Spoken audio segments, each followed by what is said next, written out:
A member of the grass family, barley is grown all over the world. Throughout history, it's been so commonplace that it's at the root of the English measurement system.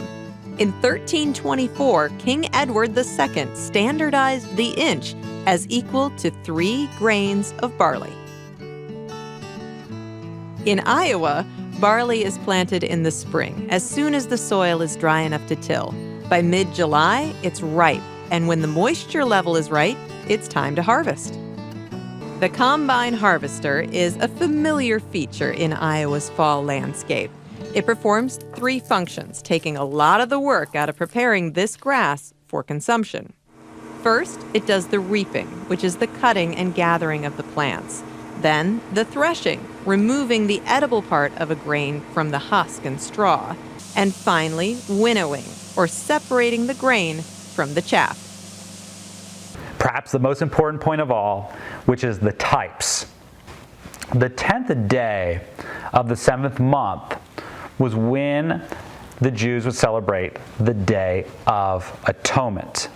Now, this is very, very important for us living at the end of the world.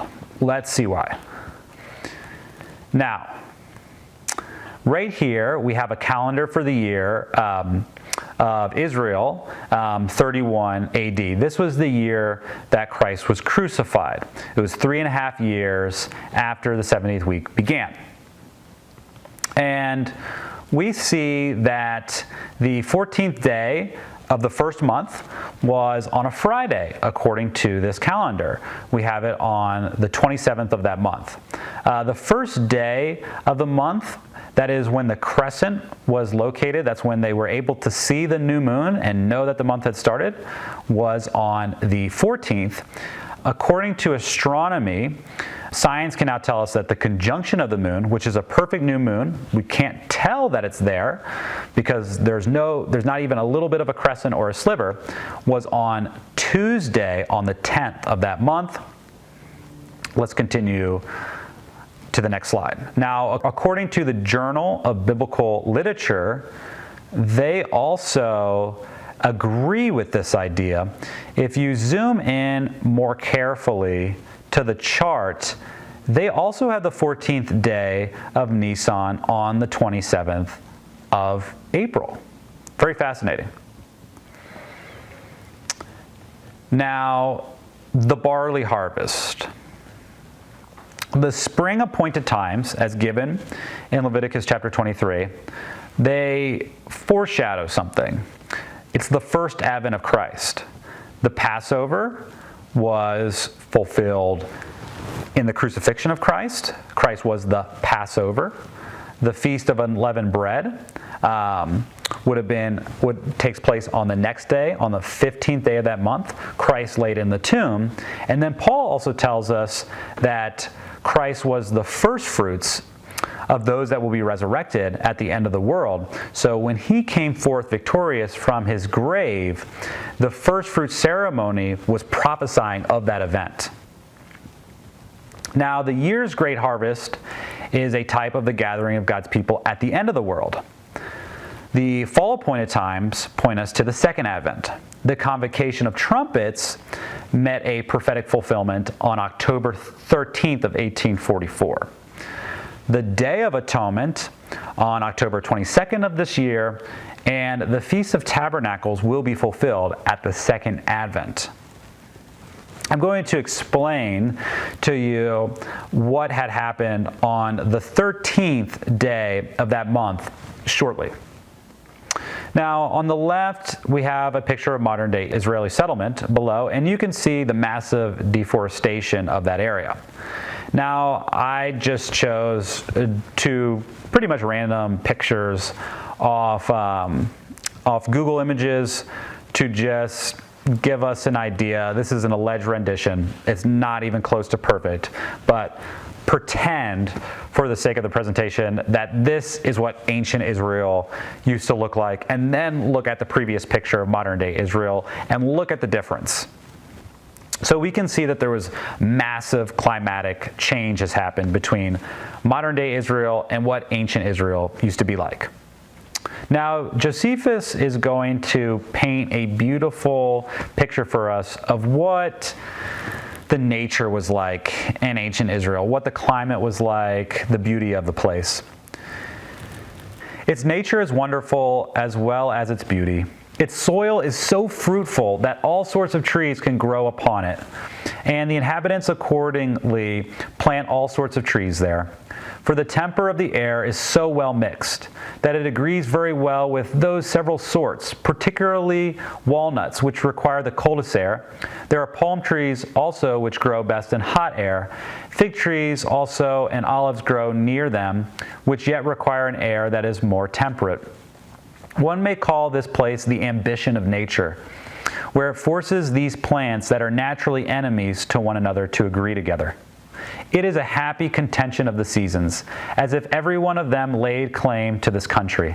For it not only nourishes different sorts of autumnal fruit beyond men's expectation, but also preserves them a great while. It supplies men with the principal fruits, with grapes and figs continually during 10 months of the year, and the rest of the fruit as they become ripe together through the whole year. For besides the good temperature of the air, it is also watered from a most fertile fountain. So the purpose of reading this quote from Josephus was to inform us that the climate in ancient Israel was much different than it is now. Back then, you'll notice that they had grapes and figs continually during 10 months, and the rest of the year there was fruit ripe. This could potentially, I imagine, have an effect on when the barley harvest would be ripe. But what about if you were trying to determine when the barley harvest would be ripe in the 19th century in a very inhospitable climate relative to what ancient Israel used to be? Just something to think about. Let's read something from the Encyclopedia Britannica on the subject. The difficulty with regard to the day is, quite similarly, to know what precise relation the first day of the Jewish month bore to the astronomical new moon. In later Christian times, the Paschal month was calculated from the astronomical new moon. In earlier Jewish times, all months were reckoned to begin at the first sunset when the new moon was visible, which in the most favorable circumstances would be some hours, and in most unfavorable 3 days later than the astronomical new moon. This is another quote from the Old Greek astronomy. Quote, when the moon is in a perigee and her motion quickest, she does not usually appear until the second day, nor in apogee, when her slowest, until the fourth.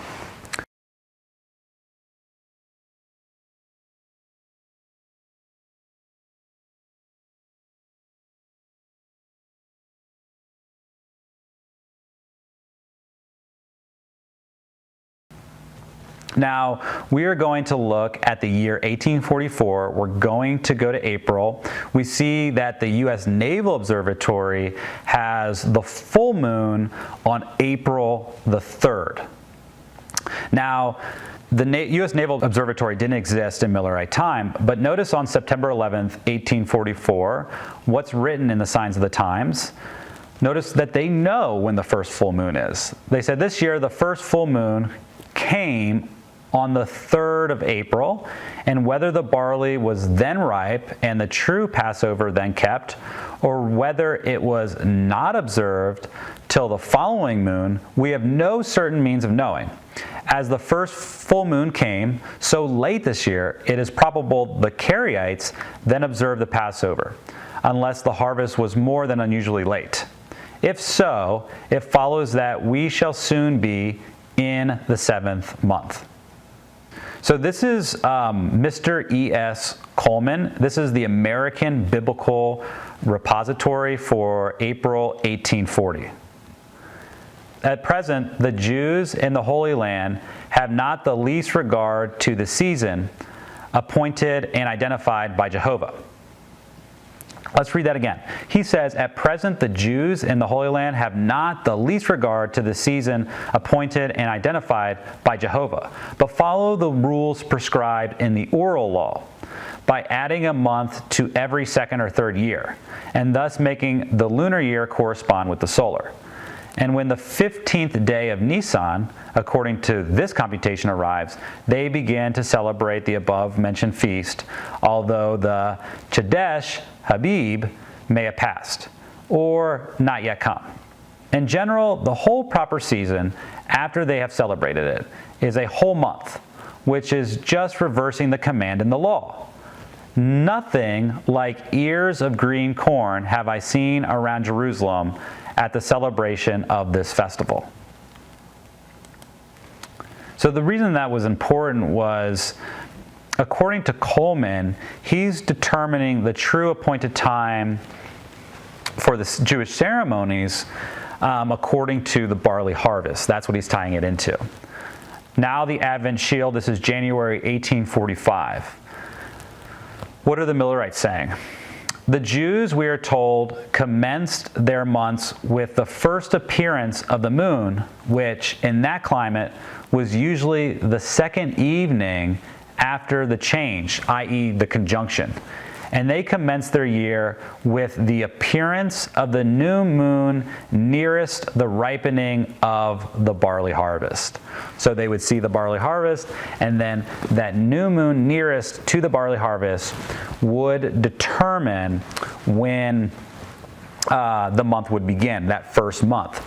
Now, they would do it based on when they could visibly see that new moon, that first sliver, that crescent, not the conjunction. And according to the Advent Shield, it was in that climate, it would happen about to the second evening after the conjunction. Now, Sir Isaac Newton weighs in on this topic as well. He says, "The month began on the new moon, not at the true conjunction, but at the first appearance of the new moon. For the Jews referred all the time of the silent moon, as they phrased it, that is, that of the moon's disappearing, to the old moon. And because the first appearance might be about 18 hours after the true conjunction, they therefore began their month from the 6th hour at evening, that is, at the sunset next after the 18th hour from conjunction. And this rule they called Jah." Now that's Sir Isaac Newton's opinion, but no matter who you're listening to in all these different quotes, the rules are very similar. The principles that they're following is very similar. Now, if we go to the new moon of April 1844, we will see that the conjunction, when I'm saying new moon, I'm speaking of the conjunction right now. According to the Naval Observatory, they have it on the 17th of April, 1844.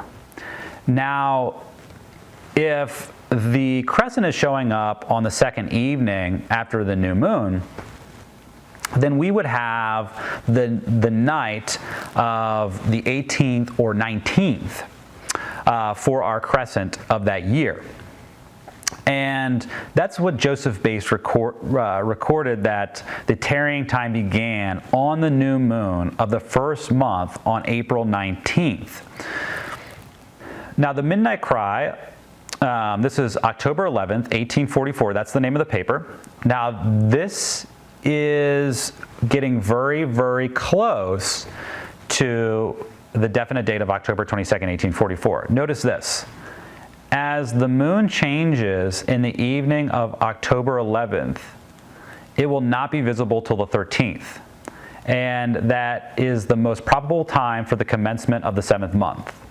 We are therefore shut up to this conclusion that the new moon of October begins the 7th month, and the anniversary of the Day of Atonement will be on the 23rd. Here's a note.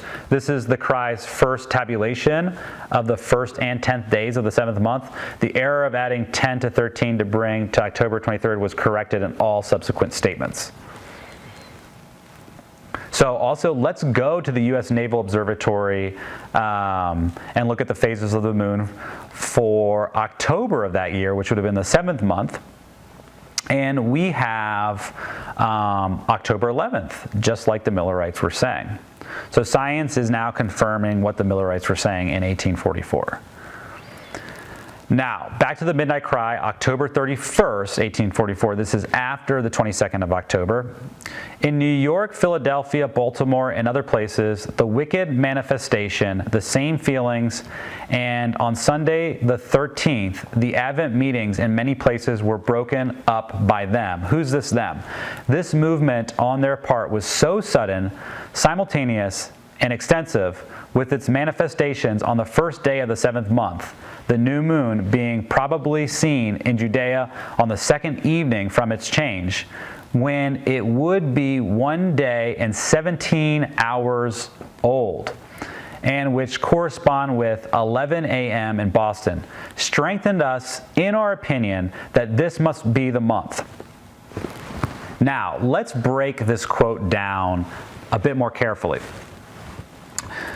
On the first day of the 7th month, which was October, it was a Sunday, and it was on the 13th, the Adventists noticed that there was wicked feelings manifested at their meetings. This movement, it says in the quote, on their part was so sudden, simultaneously, and extensive. What we learn here is that on the Feast of Trumpets, the wise and the foolish virgins, they split. Half of the movement got cold feet. They knew that they were in the 7th month. They knew that in 10 days something stupendous was going to happen. And at that time they believed that it was Christ coming back. And what they ended up doing is they became the most bitter opponents of those that they had labored with up until that time. And this confirmed in the minds of the Adventists that they really were in the parable of the wise and foolish virgins. They had experienced a tarrying time, and now they had given the cry to go out and meet the bridegroom. And now the movement was splitting between wise and the foolish. 10 days before, exactly on the Feast of Trumpets, there was this spirit that couldn't have been predicted, and it was quite unfortunate. Now, just in case some of us don't know much about the Feast of Trumpets, you can read about it in Leviticus chapter 23, verses 23 through 25. Also Psalm 81, verse 3, which tells us to blow up the trumpet in the new moon in the time of appointed on our solemn feast day. And so this feast would announce that the Day of Atonement was soon coming, and God was going to judge the nation at that time. So what we're looking at here, and what we want to understand, is that in the 19th century, the barley would not become ripe until the middle of April. And this is an important concept because it's important information, because you can't determine when the first month of the Jewish calendar begins unless you know when the barley harvest is ripe. Because again, once the barley is ripe, then you would spot the nearest new moon after, and you would need ripe barley to bring to the feast of first fruits. You would need to wave the wave sheaf offering on the 16th day of that year. So you would need ripe barley in order to do that. So once they had their ripe barley, they knew that they could have their ceremonies. The special light given to John, which was expressed in the seven thunders, was a delineation of events which would transpire under the first and second angels' messages. It was not best for the people to know these things, for their faith must necessarily be tested. In the order of God, most wonderful and advanced truths would be proclaimed. The first and second angels' messages were to be proclaimed, but no further light was to be revealed before these messages had done their specific work. Let's read Revelation chapter 10, where we find these seven thunders written. We're going to do a quick overview of this chapter. It's not very long. And I saw another mighty angel come down from heaven, clothed with a cloud, and a rainbow was upon his head. And his face was as it were the sun, and his feet as pillars of fire. If you proof text out all these different figures, rainbow and the sun and pillars of fire, you will come to the conclusion that this mighty angel is none less than the personage of Christ. It's representing Christ. John is seeing a vision. And he had in his hand a little book open. This is the unsealed message in relation to time. And he set his right foot upon the sea and his left foot on the earth. This is symbolizing the dominion which Christ has over the earth. It's rightfully his. It also shows us that there would be a widespread preaching of this message. In verse 3, and he cried with a loud voice in the power of the Holy Spirit, as when a lion roareth. And when he had cried, 7 thunders uttered their voices. So these are the delineation of events that would transpire under the first and second angels' messages. And when the 7 thunders had uttered their voices, I was about to write, that's John, and I heard a voice from heaven saying unto me, seal up those things. Why? Because it was necessary for God's people to be tested, which the 7 thunders uttered, and write them not. And the angel which I saw stand upon the sea and upon the earth lifted up his hand to heaven. This is definitive proof that the mighty angel is Christ. See also Daniel 12:6 and 7. The man clothed in linen is Christ. And notice that the prayer or the proclamation or the solemn oath that he says has the same formula. And it's a message, and he's saying something in relation to time in both chapters. And swear by him that liveth forever and ever, who created heaven and the things that therein are, and the earth and the things that therein are, and the sea and the things that therein are, that there should be time no longer. So this is not the end of prophetic time. This is not the end of world history. This is not the end of probationary time. That's what the Millerites would have thought. It was the end of prophetic time, not world history. But why is that? But in the days of the voice of the 7th angel, which began to sound in 1844, when he shall begin to sound, the mystery of God should be finished, as he hath declared to his servants the prophets. The mystery of God, it's Christ in you, the hope of glory. He's going to manifest his character here at the end of the world. Christ's servants are going to get victory over sin. There's going to be character perfection. Remember that it's the 144,000 that have no guile in their mouth. Verse 8. And the voice which I heard from heaven spake unto me again and said, go and take the little book which is open in the hand of the angel which standeth upon the sea and upon the earth. This is the worldwide preaching of its contents. And I went unto the angel and said unto him, give me the little book. And he said unto me, take it and eat it up, and it shall make thy belly bitter. There's going to be a bitter experience. This is prophesying of the great disappointment. But it shall be in thy mouth sweet as honey. They loved the idea of Christ's soon return. They loved the soon appearing of the Lord. That's why it was sweet in their mouth like honey. And I took the little book out of the angel's hand and ate it up, and it was in my mouth sweet as honey. And as soon as I had eaten it up, my belly was bitter. And he said unto me, thou must prophesy again before many peoples and nations and tongues and kings. In other words, there should be no delay in repeating this message. We have no new message. That which was truth then is truth now. So, in summary, we have a picture of Ascension Rock. This is Miller's view of what he would have been looking at on the 22nd of October. This is right by his house, and he and some good friends gathered here to wait for the Lord. And the reason that he believed that Christ was coming back is because he knew, based on his study of the scripture, he had come to the true understanding of multiple prophetic periods. He knew that the 6,000 years was going to terminate, and who wouldn't believe that when the millennium would begin, that Christ wouldn't come back. He knew that the scattering time of God's people would be over in 1844, that the times of the Gentiles would be fulfilled. And who doesn't believe that the gathering of Christ's people doesn't take place at his second coming? And he knew that the sanctuary would be cleansed at that time, and the popular view of this scripture was that the sanctuary was the earth, and it was going to be cleansed with fire, and the earth will be cleansed with fire when Christ comes back.